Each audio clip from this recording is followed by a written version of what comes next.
The spit heard round the world, and when the Palace organ found a new home. It all made news this week and decades past on Rochester's first TV station. News 8 Now's Dave McKinley is back with News 8 Then. 10 years ago this week, one of the most unsportsmanlike moments in the history of America's pastime involving one Roberto Alomar had umpires threatening to strike unless he was suspended. David Lee Roth was kicked out of Van Halen, teeth whitening was the new craze, and Disney World turned 25 this week in 1996.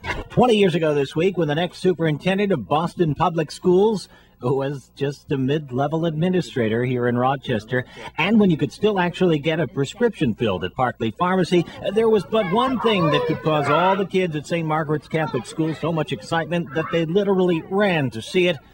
But of course, this week in 1986. 30 years ago this week, when Tom Mooney was the new man at the helm at the Rochester Chamber of Commerce, our city boasted many a modern building, but there was concern over a lot of decayed ones downtown. One site in particular was this one. This week's News 8 Then Pop Quiz. Do you know where this is and what now occupies this patch of downtown soil?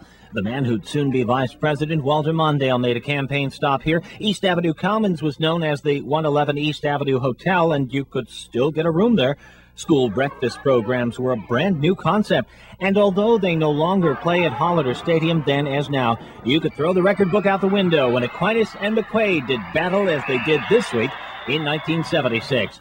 40 years ago this week, there was light at the end of the tunnel on several major construction projects. The Xerox Tower had reached the halfway point on its climb toward becoming Rochester's tallest building. The pilings were all set for the Irondequoit Bay Bridge, and work was progressing on the new Keeler Street Expressway. By the way, these films are not being sped up. Workers, then known as cowboys, would drive those cats at 40 miles per hour.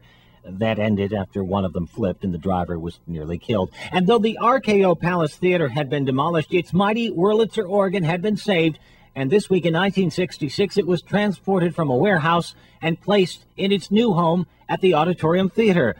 40 years later, it's still there. You can go see and hear it for yourself, sounding every bit as fine as it did back in the days of News 8 Then. Now, the pop quiz, do you recognize this dilapidated section of downtown Rochester from 30 years ago this week?